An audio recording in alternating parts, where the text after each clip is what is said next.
Hello, Ninja Clan. I am Ken, aka Tridon, and I am here with everything geeky from the past week. But before we go on, let me just tell you what the GeekCap is. The GeekCap is me telling you everything awesome from the past week that has to do with geeky news. Except now, this is the GeekCap, as brought to you by High Def Ninja. That means more katanas, more blood, more ninja stars, more of Frankie flipping the bird in the background, right here. The biggest news of the week is obviously something that just got announced, and that is the official title of the Han Solo Star Wars. Director Ron Howard took to social media today to officially announce it alongside Chewbacca. The Han Solo Star Wars story, get ready for this, is going to be called Solo, a Star Wars story. So yes, it is the title we thought it was going to be the entire time, minus the Han. No Han, no problem. Warner Brothers and DC Entertainment has officially announced that Zack Snyder will be the sole credited director on the upcoming Justice League. Earlier this year, Snyder had to leave the project early due to family issues at home, and Joss Whedon stepped in to finish the directing duties. Hasn't really been said how much Joss Whedon has really done, but what is for sure is that he will not be credited as a director on Justice League when it hits theaters in November. Wonder Woman 2 will start production in June 2018, so it can reach its scheduled release date of December 2019. Patty Jenkins is returning to direct the film, as is Gal Gadot as the beautiful, one and only, awesome, kick-ass, awesome, did I say awesome?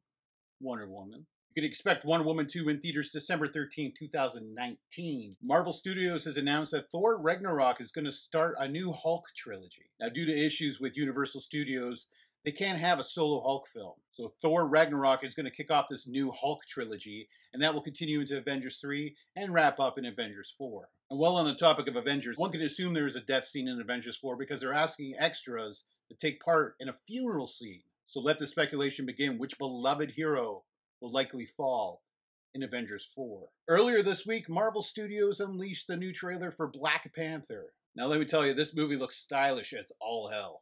Chadwick Boseman looks like he's going to kick ass as the King of Wakanda. Michael B. Jordan is there wearing a suit identical to Black Panther because that's Marvel Studios' thing. And Andy Serkis shoots laser beams out of his hand. No, in all seriousness though, you need to go check out this trailer because it looks incredible. Continuing with our Marvel talk, let's go over to the movies that Fox is going to release. Yes, Marvel Studios, I'm going to talk about Fox now. Apologies. Deadpool 2 and X-Men Dark Phoenix have wrapped filming. Both X films are due out next year, and I cannot wait because I love the X-Men movies that Fox makes. I'm sorry, I'm going there. I don't want the X-Men movies to go back to Marvel Studios. I want them to stay with Fox, because if the mutants are in the Marvel Studio universe, guess what? We'll never see them. Ryan Reynolds is back in Deadpool 2, and over in X-Men Dark Phoenix, we have a whole bunch of the cast returning, including Sophie Turner as Jean Grey, aka Phoenix, aka I'm gonna burn you motherfuckers down. Fox has also announced a release date for Gambit for the 100th time. Now apparently it's coming in February 2019. Whether Channing Tatum is still there or not, who knows? He'll be 60 by the time. Gambit is kind of becoming the Guns N' Roses of the Fox X-Men universe. And by that I mean it takes 11 to 20 years to release the film. Kind of like Guns N' Roses releasing an album. And wrapping up our mutant talk, let's chat a little bit about the new trailer for New Mutants. I cannot wait for this film. The idea of mixing superhero mutant action with horror, like just creepy, sinister horror, that seems like a match made in heaven. And while keeping on the topic of the New Mutants, let's talk about Josh Boone, the director of the New Mutants. It looks like he's going to be taking on Stephen King's The Talisman. Now, adaptations for Stephen King novels are very hit and miss usually. Though this year, they've been pretty much hit. Gerald's Game has been a big hit. It is a huge hit. Yeah, The Dark Tower was kind of, right down the pooper. But if Josh Boone can bring the quality of It and Gerald's Game over to The Talisman, I think we're looking forward to a brand new Stephen King adaptation that's probably going to be damn good. Concept artist Ian Joyner has revealed what the Indominus Rex could have looked like in Jurassic World. And boy, does he look ugly. I'm very happy that we got the Indominus Rex that we got in Jurassic World and not this right here. Too ugly. Glad we didn't get that. Just put that back in the drawer, Ian. Just put it right back in the drawer. Blumhouse had another massive hit at the box office last weekend as Happy Death Day took #1. Happy Death Day has been described as Groundhog Day meets Scream. And let me tell you, I watched it on the weekend and it is a ton of fun. Yes, it's PG-13. Yes, there's not really any gore. Yes, there's no nudity that I can remember. But Christopher Landon put together a great film based on Scott Lobdell's awesome, hilarious script, and people need to check this out. Now, if you're a hardcore horror fan, you may want to avoid it because you're going to be like, oh, it's too cutty, it's too the CW, I don't like it, it's all kitties running around. But let me tell you something, give it a shot because Scout's Guide to the Zombie Apocalypse was frickin' incredible, and Christopher Landon, as far as I'm concerned, has knocked it out of the park once again. Happy Death Day brought in $31.5 million at the box office globally during the weekend on a $5 million budget, so safe to assume that sequel talks have begun. Jennifer Tilly dressed up her Tiffany doll as Chucky for Halloween. That's it. There's really no story, but there, look at it. It's creepy. It's very creepy. Trent Reznor and Atticus Ross have revealed their take on John Carpenter's classic Halloween theme. I gave it a listen. It's not too bad. I liked it. It's not John Carpenter level awesome, but I did like it. It could give us some kind of indication what we can expect from the soundtrack for the upcoming Halloween 2 reboot thing. Seriously, I don't even know what to call it. John Carpenter's there. Jamie Lee Curtis's there. Halloween 2 doesn't exist. Halloween 2 does exist. What is this Halloween? What is going on? For people as old as me that watched Roswell back in the day, it's getting rebooted.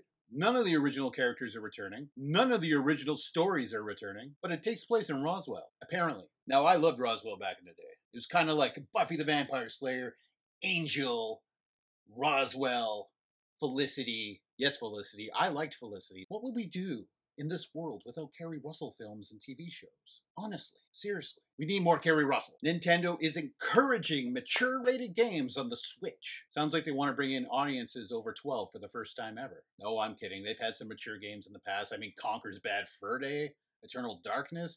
These games were amazing. Why did these games disappear from the Nintendo consoles? So yeah, mature-rated games coming to the Switch, 2 thumbs up for me. I just hope that doesn't mean Call of Duty and Skyrim, and let's have some original IPs from Nintendo that are rated M. Nintendo has some of the best developers in the freaking world, and I would like to see them just go at a video game without the restraints. DC Comics has revealed a Swamp Thing Winter Special. Now, this is really, really cool because it's a new Swamp Thing book.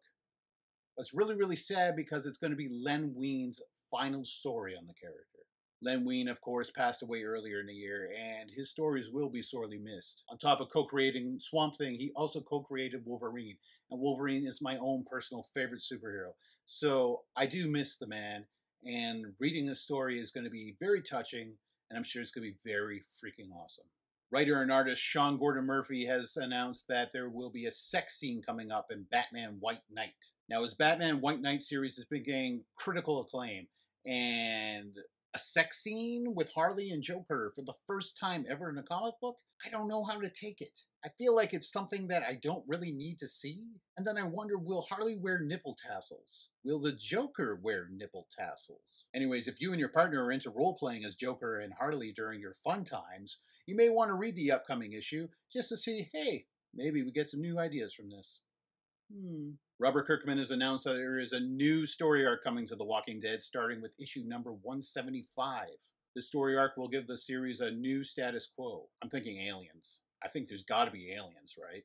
New World Order will run 6 issues, beginning with 175, and Charlie Adler will continue on art duties. Before I wrap up today, let's talk about Halloween, because Halloween is coming up. It's right around the corner, and High Def Ninja has Halloween Fest 3. What can you expect from Halloween Fest 3? Well, let me tell you. Giveaways, articles, reviews, cool things that I haven't talked about yet. And while you're in the forum, let us know what last horror movie you watched. Our annual HDN October watch party is going on right now. And I mean, I would personally love to know what you watched. I've been going horror movie crazy this month, let me tell you. My ultimate Halloween favorite, Monster House. If you haven't seen Monster House, do it immediately. It is amazing. It will blow your mind. It is great. Well, everyone, that is it for the first episode of the GeekCap on High Def Ninja. I hope you enjoyed it. Let us know down below what you thought. Please like, share, subscribe, and stop by the forum. Talk to us. Let us know how you're doing. How are you doing? I'm Tridon, and I will see you all soon. I'm already in the shadows watching you. I am a ninja.